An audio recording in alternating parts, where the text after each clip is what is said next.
നമുക്ക് നമ്മുടെ നേരത്തെ ചക്കയില്ലേ, അപ്പോൾ ഉണ്ണി വന്ന് ഇനി ഇത് ചക്ക മുറിക്കാം കേട്ടോ. എനിക്ക് മണം സഹിക്കാൻ പറ്റുന്നില്ല കേട്ടോ. എനിക്ക് തോന്നുന്നു ഈ ബഡ് തൈയുടെ ചക്കയ്ക്ക് ഇത് വിയറ്റ്നാം മല്ലിയാണേ, ഇതിന് പ്രത്യേക ഒരു മണമാണ് കേട്ടോ. ചക്ക പ്രത്യേക ഒരു മണം. ചിലപ്പോൾ ഉള്ളിൽ അത്രയൊന്നും പഴുത്തിട്ടൊന്നും ഉണ്ടാവില്ലായിരിക്കും. നോക്കി നോക്കാം. ഇപ്പം നമുക്ക് കുറച്ച് എണ്ണ എടുത്തിട്ട് കയ്യിലാക്കാം, അല്ലെങ്കിൽ നമ്മളെ കയ്യിൽ ചമ്മണി പറ്റും. ചമണി അല്ല കേട്ടോ, നമ്മൾ വെളിഞ്ഞീരെന്നാണ് പറയുന്നത്. പെട്ടെന്ന് മാറിപ്പോയതാണ്. അപ്പോൾ കയ്യിൽ നല്ലോണം എണ്ണയൊക്കെ തേച്ചു. അത്രയൊന്നും ഉള്ളിൽ ചിലപ്പോൾ പഴുപ്പുണ്ടാവൂല.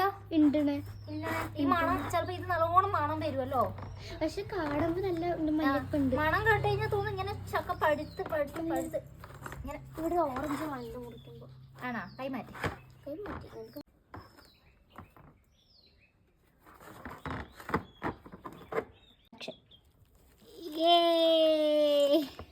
ഇത് നമ്മുടെ ചക്ക നല്ല കുളത്തിലുള്ള നീ കണ്ടു നന്നായിട്ട് പഴുത്തിട്ടുണ്ട് കേട്ടോ.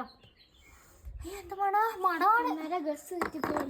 ഞാൻ വിചാരിച്ച് ചിലപ്പോ പഴുത്തിട്ടുണ്ടാവില്ല എന്ന്. പക്ഷെ നോക്കട്ടെ രുചിയുണ്ടോ. ആദ്യത്തെ ചക്കയാണ്. എല്ലാ പ്രാവശ്യം ആദ്യം നമുക്ക് ഗണപതി കൊടുക്കാം.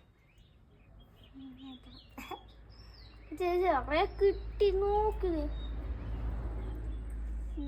നോക്കില്ലാരും കേട്ടോ. ചക്ക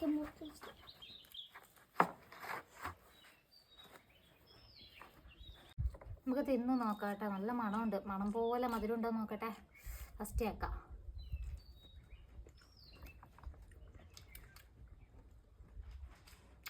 നല്ല മധുരം കേട്ടോ. ഇതിന് ഒളിഞ്ഞിട്ട് പാത്രത്തിലോട്ട് പോകുമെന്ന് എനിക്കറിയില്ല. മിക്കവാറും എൻ്റെ വയറ്റിലോട്ടായിരിക്കും എല്ലാം പോവാം. ഇവിടെ 2 ചക്കക്കുതിയന്മാരുണ്ട് കേട്ടോ. ഉണ്ണിക്ക് ചക്ക എന്ന് പറഞ്ഞു കഴിഞ്ഞാൽ ആയി. എനിക്കാണെങ്കിൽ ചക്ക എന്ന് പറഞ്ഞു കഴിഞ്ഞാൽ അതിനേക്കാൾ ഇഷ്ടം. അപ്പം നായിനെ പേടിച്ചിട്ട് ഞങ്ങൾ 2 ആളും ചക്ക മുറിക്കുന്ന സ്ഥലം മാറ്റിയിട്ടുണ്ട്. ഉള്ളിലോട്ട് വന്നു കേട്ടോ. അല്ലെങ്കിൽ അത് വന്ന് അലമ്പാക്കും. ചക്ക മുറിക്കാനൊന്നും വിടൂല. ആൾക്ക് ഭയങ്കര ഇഷ്ടമാണ് ചക്ക. അങ്ങനെ ഞങ്ങൾ ഉള്ളിലോട്ടിരിക്കുകയാണ് കേട്ടോ. ഒന്നാമത് ചൂടാണ്, ഉള്ളിൽ ഒട്ടും ഇരിക്കാൻ പറ്റുന്നില്ല കേട്ടോ. അങ്ങനെ ഞാനും അമ്മയും മോളും കഥയും പറഞ്ഞോണ്ട് ചക്ക വലിയാണ്. ഇതിൽ കുറച്ച് അമ്മക്ക് കൊടുക്കണം, പിന്നെ കുറച്ച് അപ്പുറത്ത് കൊടുക്കണം കേട്ടോ. അതും കൂടി കഴിഞ്ഞ് ബാക്കിയുള്ളത് ഞങ്ങളെടുക്കും.